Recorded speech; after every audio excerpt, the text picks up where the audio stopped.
Alors oui, monsieur.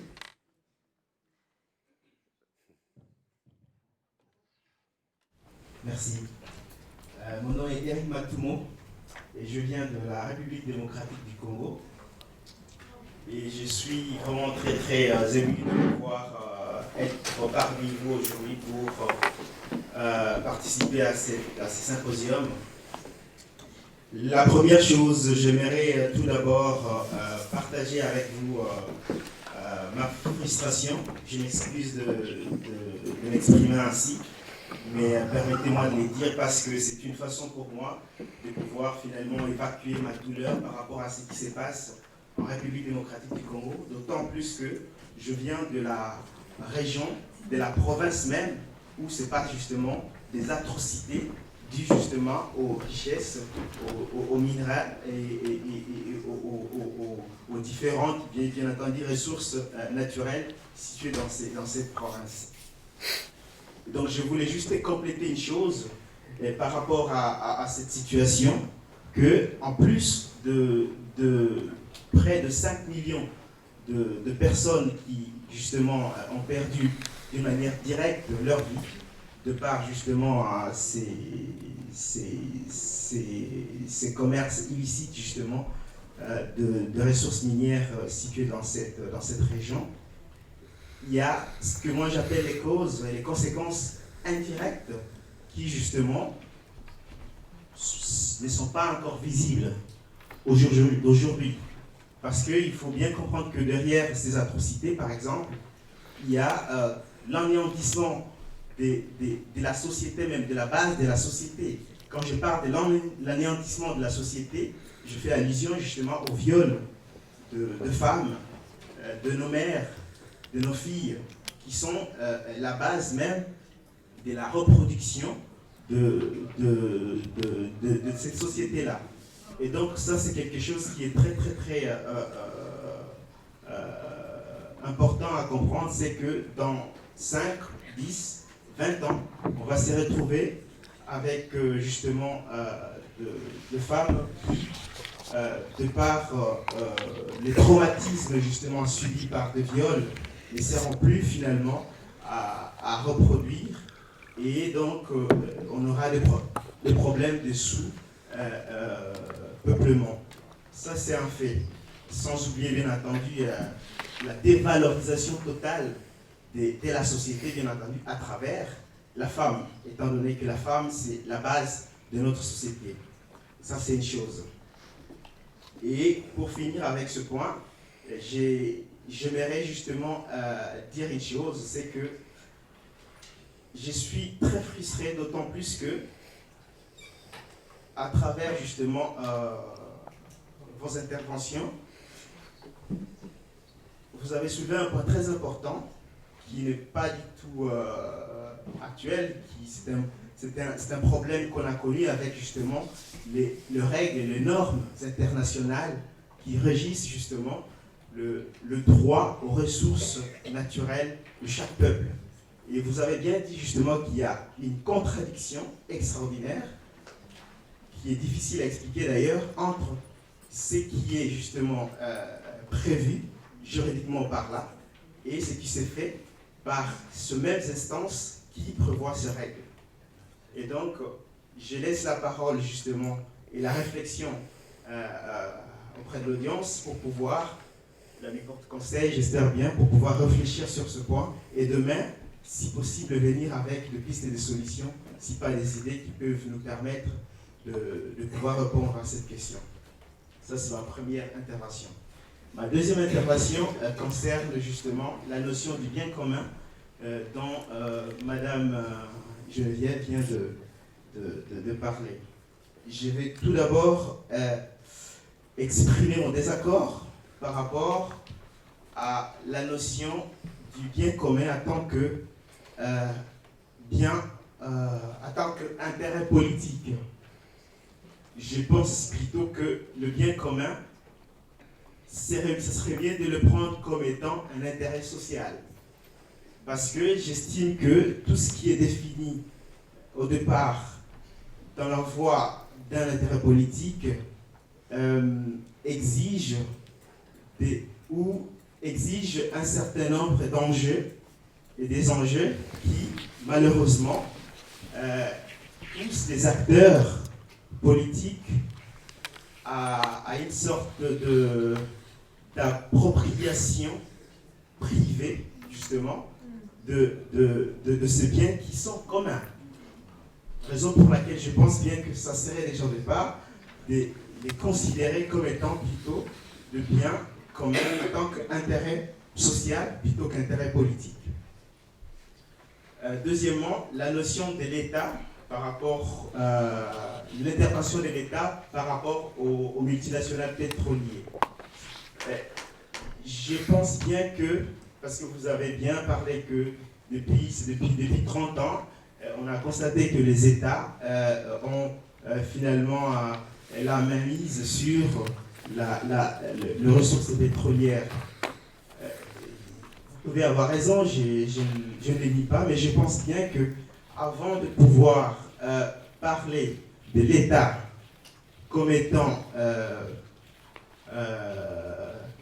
avant de pouvoir dire que l'État a commencé à contrôler le ressource pétrolière il y a cela 30 ans, et pouvoir l'affirmer de cette façon-là, je pense qu'il faut se poser des questions sur les éléments ou les facteurs qui font qu'un État soit finalement considéré comme un État.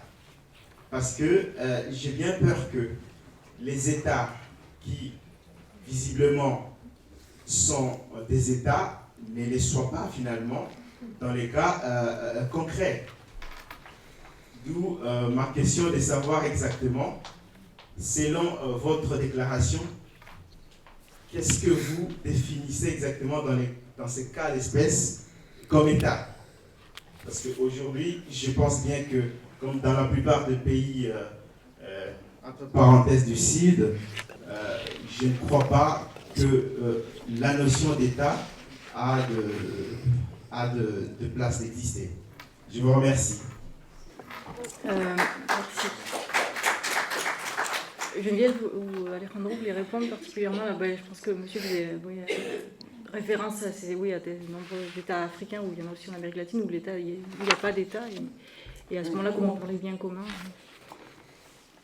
Mais je crois que de toute façon, c'est pas moi qui parle de biens communs. Oui, mais c'est les mouvements de base aujourd'hui qui parlent de biens communs. Bon, on peut dire qu'ils ont tort.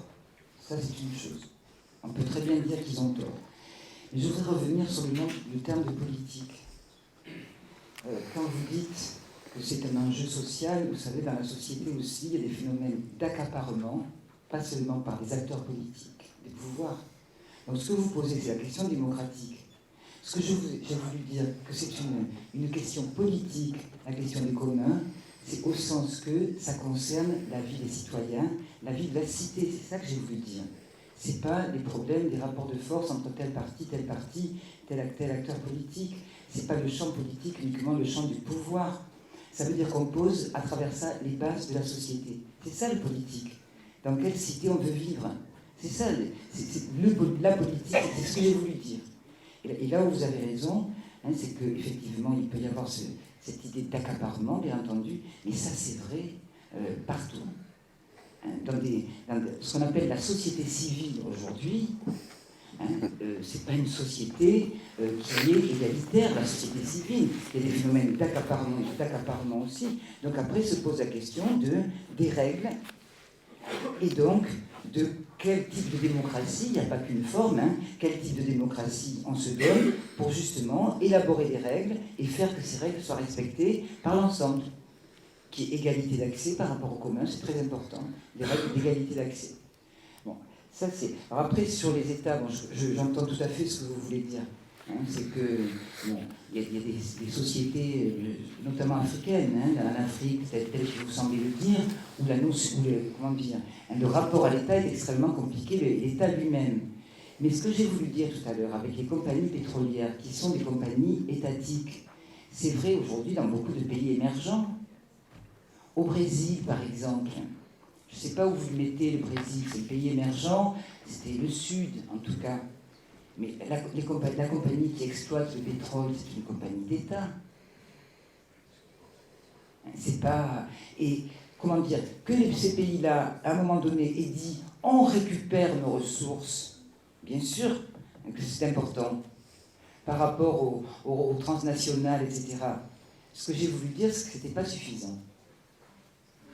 Ou que si c'était suffisant, ben, on le saurait quand même. C'est absolument pas suffisant. Mais je crois qu'il ne faut surtout pas poser le commun et l'État. Il ne faut pas l'opposer. Si les gens s'organisent en commun pour faire valoir leurs droits communs, ils s'adressent à l'État. Sinon quoi ? C'est pas du tout opposé. Sauf qu'aujourd'hui, et c'est peut-être là une croyance aussi, on croit toujours que l'État est opposé au marché. L'État n'est pas opposé au marché. Ça a été dit tout à l'heure. C'est l'État qui a permis au marché. Ce sont les États aujourd'hui qui ont permis au marché, etc. Toutes ces règles, la dérégulation. Qui c'est qui a décidé la dérégulation ? Il n'y a pas Monsieur Marché. Ce sont les États, l'Organisation mondiale du commerce qui a eu un rôle extrêmement important, le FMI, la Banque mondiale, c'est quoi ? C'est des États qui ont abdiqué ce qu'ils devraient être, porteurs de l'intérêt général. Bon, donc, il y a des mouvements qui sont là aussi pour leur rappeler. Voilà, c'est ça que j'ai voulu dire. Je crois qu'il ne faut pas opposer le commun et l'État. En revanche, croire que marché et État, c'est opposé dans le capitalisme aujourd'hui. Mais nous, on peut avoir une autre conception de l'État et considérer que c'est à l'État d'être le garant de l'intérêt collectif, de l'intérêt commun. Ce qui n'est pas le cas. Et ce n'est pas seulement dans les pays du Sud. La déliquescence des États dans les pays du Nord, c'est quand même pas mal aussi. Oui, Alejandro, tu veux rajouter quelque chose ?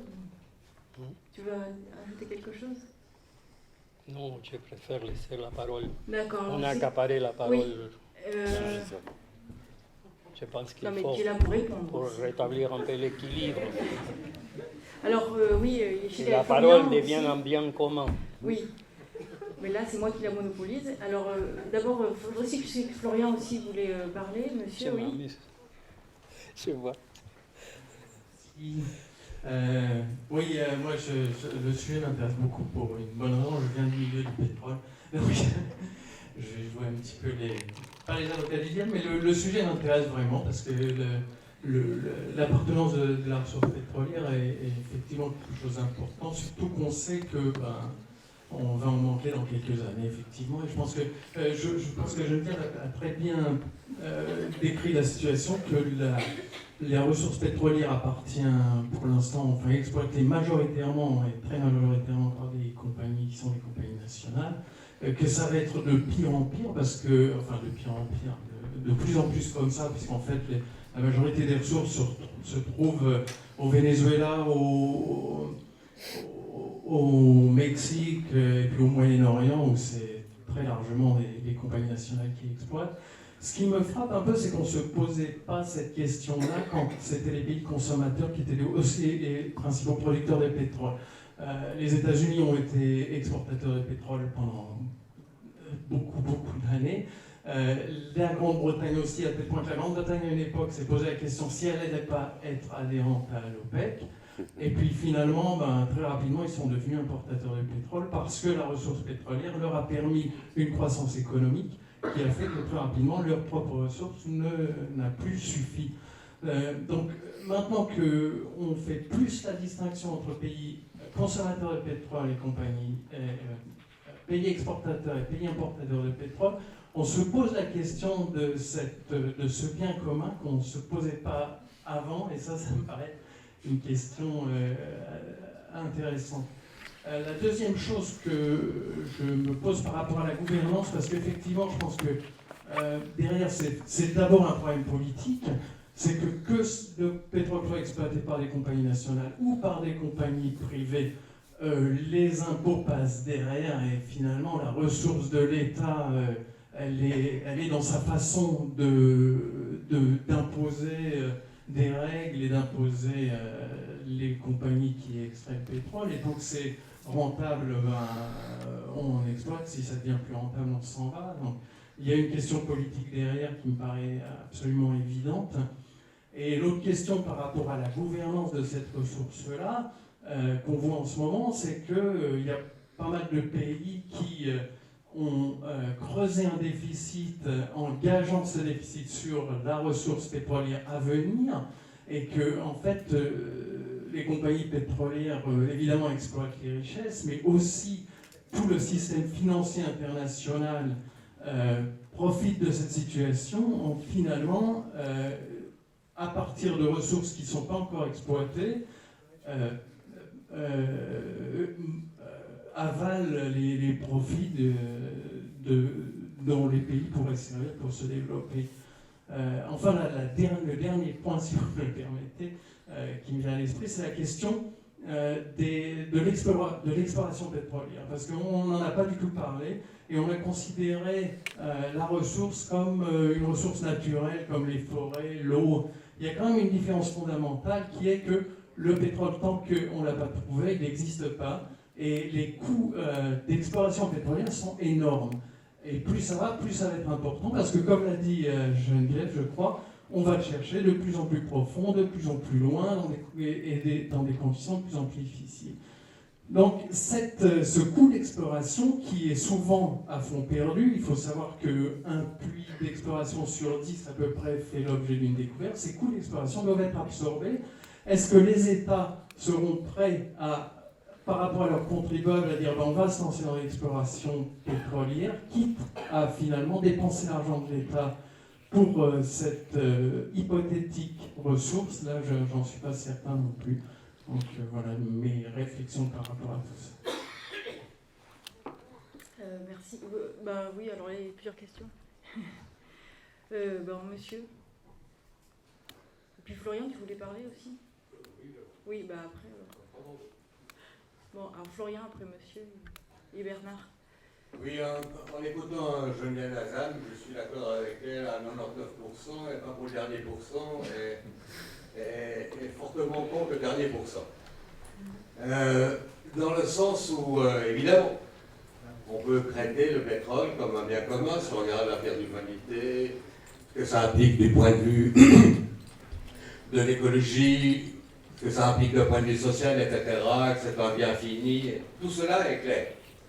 La question qui nous est posée aujourd'hui, très concrètement, c'est comment on peut s'exprimer politiquement ce désir de bien commun. Et là, on se trouve vis-à-vis d'une seule alternative. C'est soit le marché, et le marché n'est pas le marché c'est la puissance financière, militaire, etc. Soit actuellement la revendication de la souveraineté nationale, alors derrière nationale, est-ce que c'est populaire, est-ce que c'est partagé, est-ce que c'est démocratique, etc., mais nationale, et même si on dit que la plupart des exploitations pétrolières sont en main nationale, ça n'est pas vrai du point de vue de la réalité politique.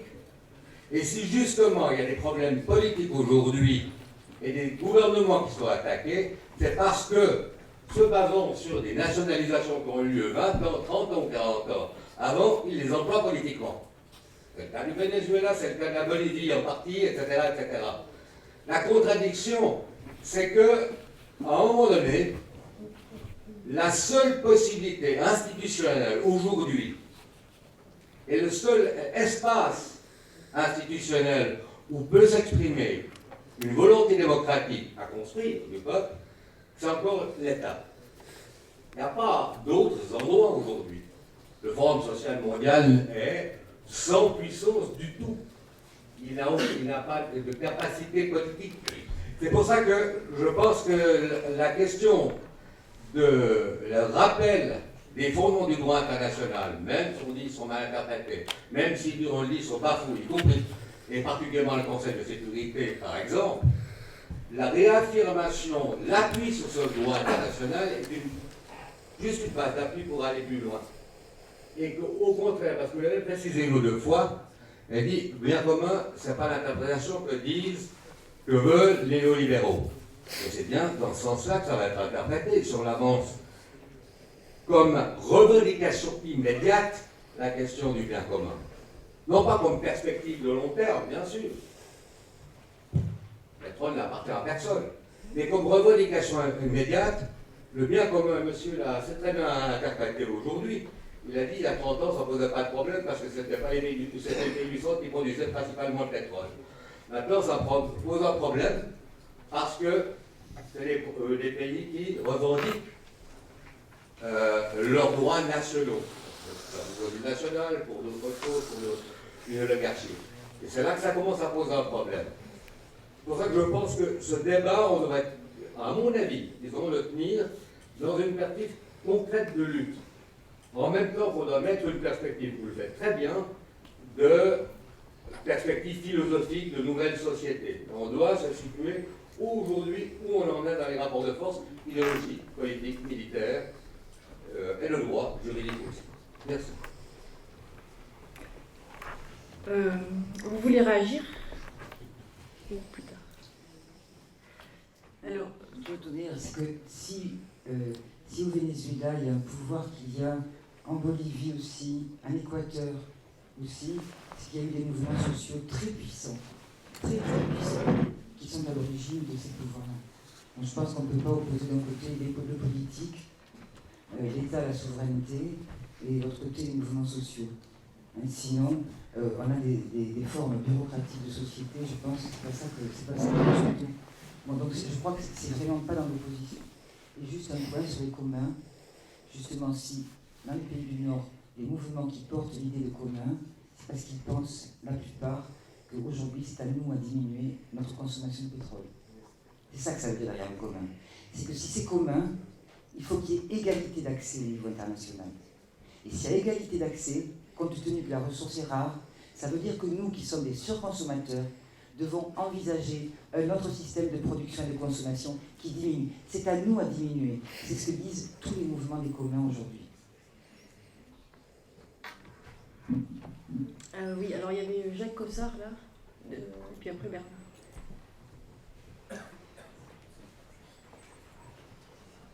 Je repars de ce que vient de dire Geneviève à l'instant, et pour tempérer un petit peu les espoirs qu'on semble avoir entendus ici entre le fait qu'il y aurait un mouvement naturel, des espoirs ou des désespoirs d'ailleurs, qu'il y aura une sorte de mouvement naturel faisant passer une sorte d'appropriation privée des compagnies privées pétrolières vers les compagnies d'État, donc une sorte de déprivatisation du pétrole. Mais ce n'est pas le cas du tout.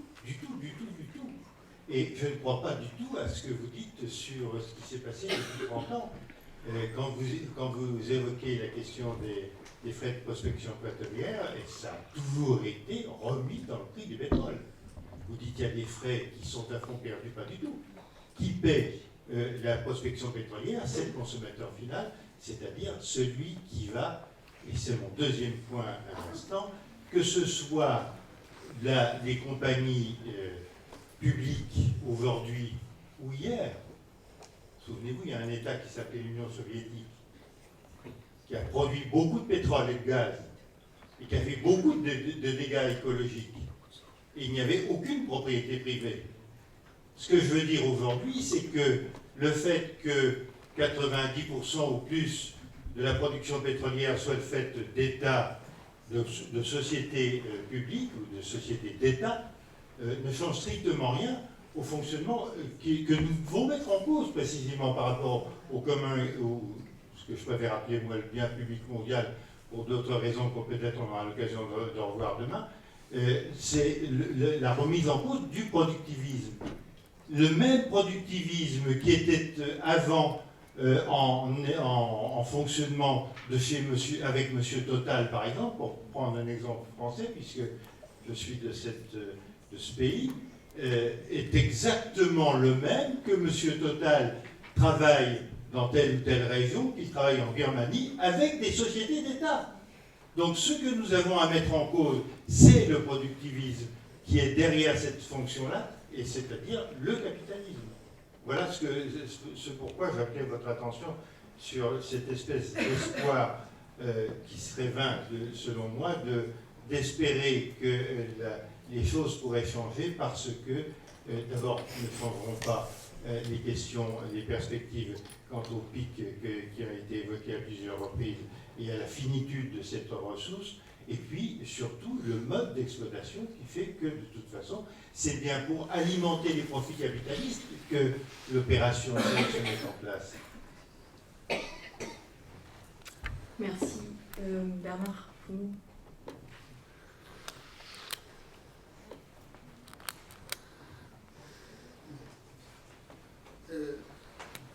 Je voudrais tout simplement dire que sur la question de bien commun, je pense qu'il faudrait peut-être faire la distinction entre un bien commun ou le système, façon de penser de bien commun, qui serait vraiment des appropriations par les peuples. Et puis, le bien commun, je pense que les grandes structures que sont les sociétés transnationales et les grands États ont une conception du bien commun. Le bien commun, leur conception, c'est l'entente entre eux. C'est-à-dire comment leur question, c'est comment est-ce qu'ils peuvent se mettre ensemble pour contrôler le système. Et ce processus de mise en commun de leurs réflexions et de leurs moyens pour contrôler, ça a avancé énormément. Au moins depuis la Deuxième Guerre mondiale. Puisque depuis la Deuxième Guerre mondiale, avant la Deuxième Guerre mondiale, il y avait beaucoup de guerres entre les pays capitalistes développés, et l'une des raisons de base, c'était les rivalités entre les pays pour le contrôle des ressources. Et derrière les pays, évidemment, il y avait toujours les grandes structures, les sociétés multinationales qui pouvaient faire la guerre pour qu'elles puissent réaliser des bénéfices ici ou là. Mais je crois que ce qui est très très important pour les pays développés aujourd'hui, c'est la mise en commun de leurs ressources financières, militaires et autres pour contrôler précisément les pays où il risque d'y avoir une volonté d'utiliser les ressources naturelles pour le développement de ces pays. C'est cela qui est vu comme le danger. Ce qui est vu comme le danger, ce qui a été vu comme danger en Irak, c'était le risque que l'Irak utilise son pétrole pour son développement. Et c'est ça qui est cassé. Le Congo, c'est quoi? Le Congo, pour ceux qui étaient là en 60, ils ont vu comment est-ce que les Congolais voulaient faire quelque chose. Et il y a eu des coalitions avec l'utilisation des Nations Unies pour casser complètement. Si bien qu'aujourd'hui, il n'y a pas de Congo en tant qu'État. Donc, je crois que, n'est-ce pas, l'idée que le problème de savoir si les grandes structures ont une conception du bien commun de leur point de vue, c'est extrêmement important. Parce que sinon, nous pouvons tout à fait surestimer, n'est-ce pas, ce qu'on peut faire. Alors, et moi, je voudrais justement à partir de là poser vraiment une question concernant la place des sociétés, de ces sociétés mondiales. Parce que c'est ce qu'ils appellent la mondialisation, c'est la mondialisation de leurs affaires. C'est ça la mondialisation. Bon. Alors, le problème, c'est que, étant donné le rôle central que ces structures, même du point de vue financier, jouent dans le système, étant donné qu'elles font reculer l'espace de la démocratie dans les pays développés.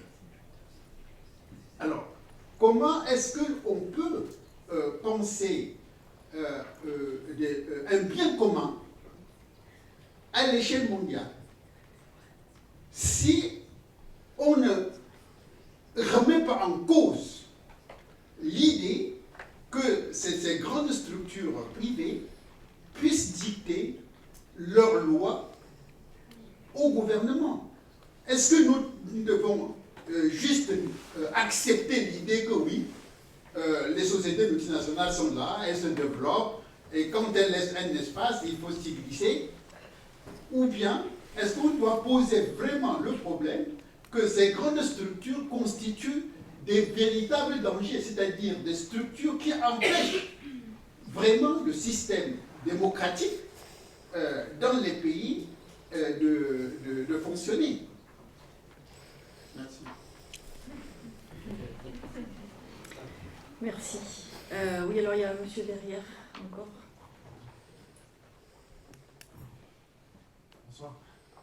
Très brièvement, êtes-vous favorable à une généralisation du principe qui existe à l'heure actuelle avec l'UNESCO qui, alors je ne sais pas, je ne connais pas en détail ce que met en place l'UNESCO, mais je crois qu'elle rémunère en quelque sorte les États pour qu'ils conservent des zones ou des patrimoines. Et est-ce que ce serait généralisable par exemple aux ressources halieutiques ou aux ressources en eau ou aux ressources pétrolières, selon vous? Si vous voulez répondre aussi, si vous voulez ajouter quelque chose.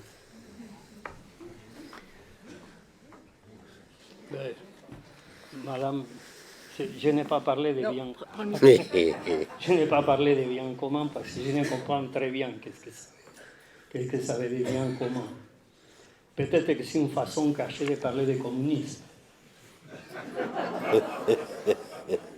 Parce que c'est vrai qu'il y a eu un communisme primitif et à partir du communisme primitif, il y a eu l'appropriation privée. Elle a commencé quand un type a donné un coup de massue à l'autre, il a pris la propriété de l'autre. Ce que tu avais, c'est à moi. Il a dit, c'est fini, il a commencé la propriété privée. Bon, peut-être qu'il faut recommuniser les biens de l'humanité. Jusqu'à maintenant, je connaissais ça sur le nom de communisme. Mais bon, peut-être que c'est une façon un peu clandestine de proposer le communisme. En ce qui concerne l'UNESCO, je ne sais pas. Je crois que l'UNESCO déclare patrimoine mondial de l'humanité des choses qui ne sont pas à vendre ni ne sont pas dans le marché. Par exemple, il y a une partie de le Vieux Lyon, j'habite à Lyon. Vous savez, pour mon accent, je suis lyonnais. Un Marseillais à Lyon. Marseillais de Lyon. Marseillais de Lyon. Comme toi, tu es belge de Canada. Et le Vieux Lyon, c'est un patrimoine mondial de l'humanité, mais ça si je veux acheter un appartement dans le Vieux Lyon, je dois payer comptant. Hein. C'est pas, je n'ai pas allé au Vieux Lyon et dit « Ah, je veux cet appartement parce que c'est un bien commun, patrimoine mondial de l'humanité. » Mais c'est vrai que le problème, il y a un type qui s'appelait, c'était un lord anglais, Lord Boyd Orr. C'était le premier président de la FAO. La FAO, je ne sais pas, c'est l'Organisation mondiale de l'alimentation. Il a proposé il y a 60 ans que les aliments soient le patrimoine commun de l'humanité. Où est-ce que sommes-nous après 60 ans? On n'a rien avancé dans ce sens-là.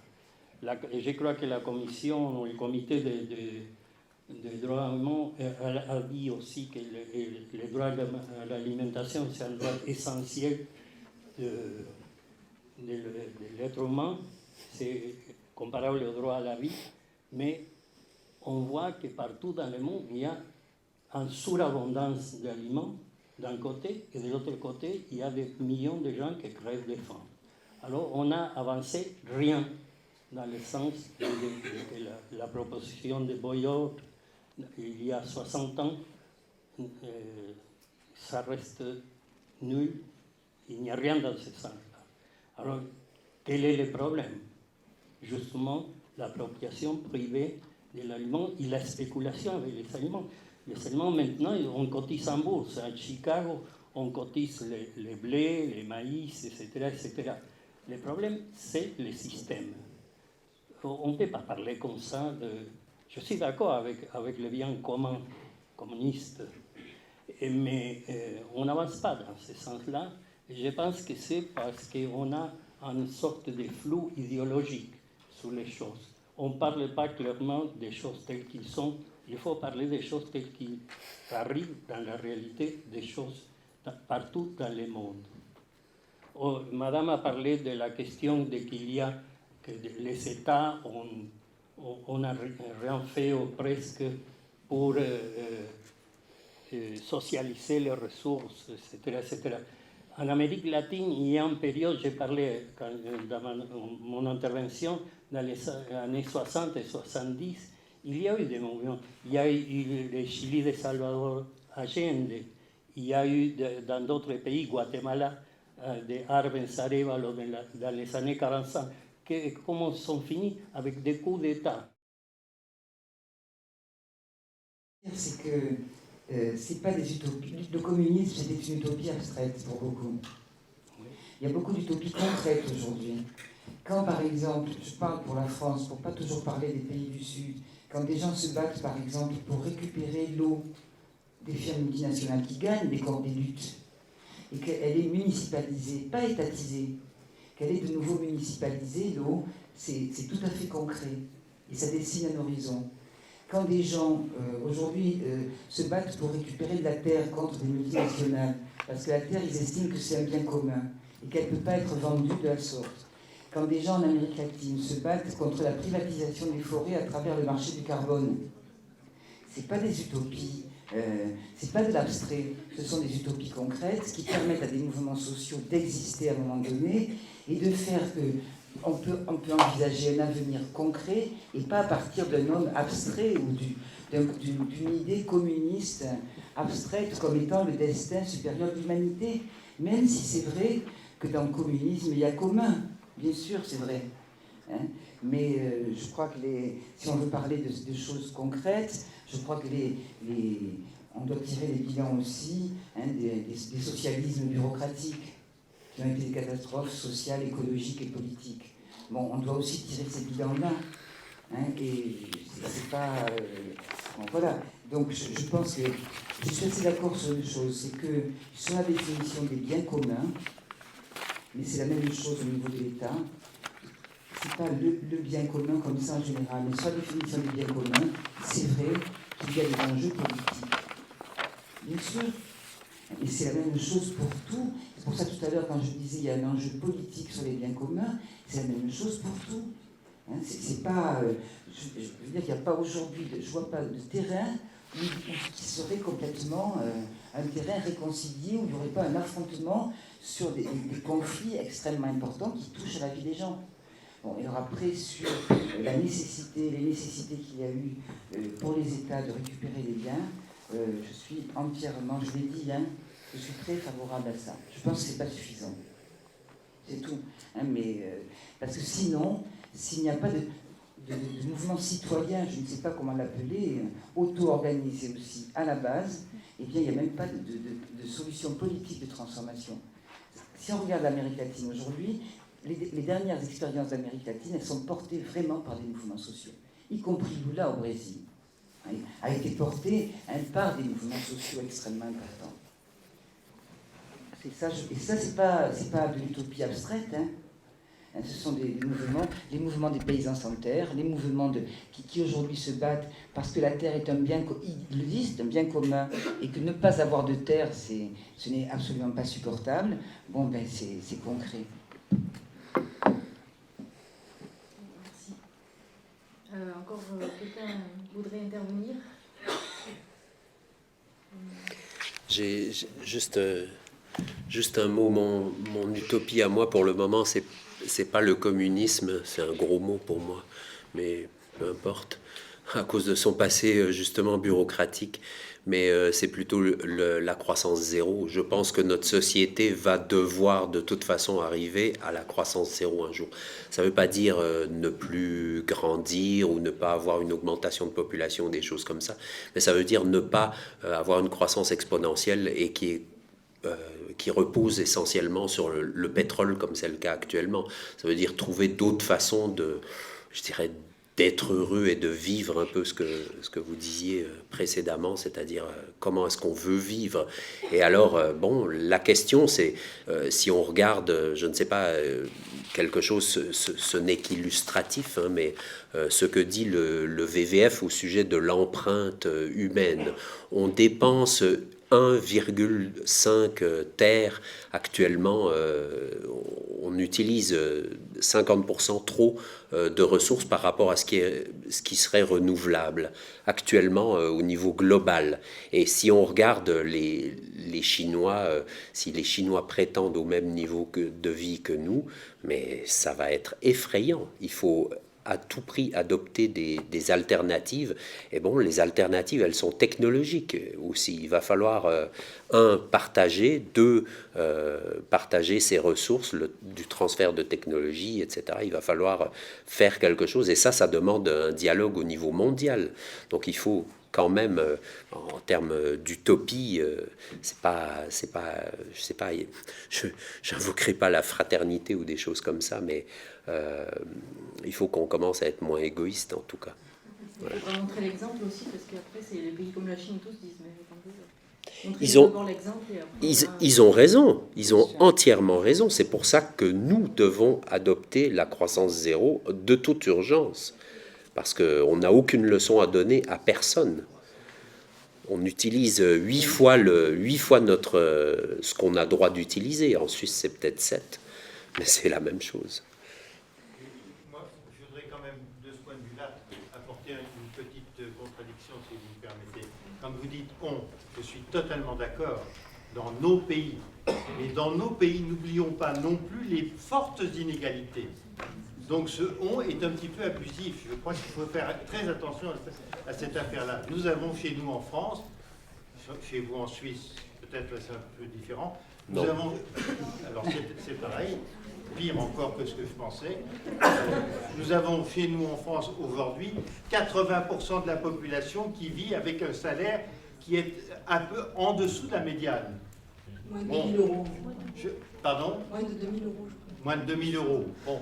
Ça veut donc dire que, vous avez parfaitement raison de dire qu'il reste que la France utilise, vous dites combien, 7 fois pour la Suisse, en France ça doit être 6 fois ou 5 fois, quelque chose comme ça. Donc beaucoup trop. Mais qui fait ça? C'est pas le smicard de base, c'est M.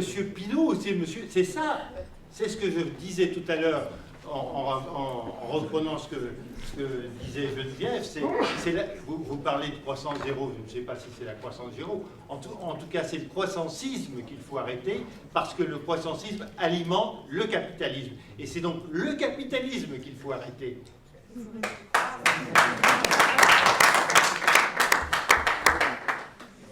C'était une contribution positive, merci. Je pense qu'il y a une très bien comme conclusion. Oui, ça va très bien comme conclusion.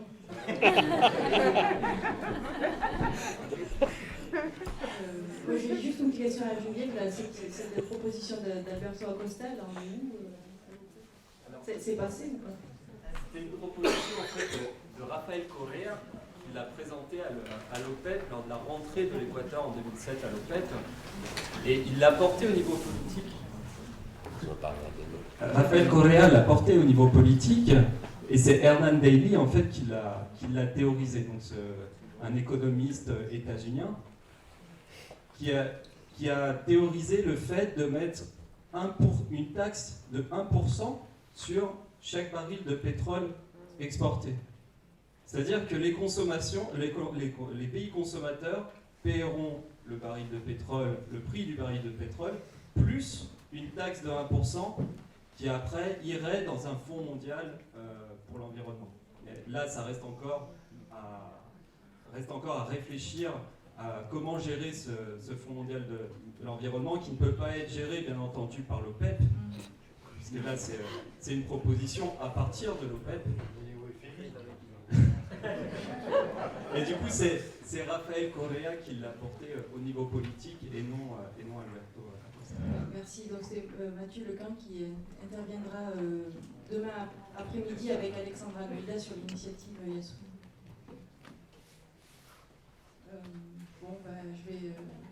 Je vais clore la conférence à 22h30, ce qui est annoncé. Je vous remercie. Alors rendez-vous demain à 10h. 10h.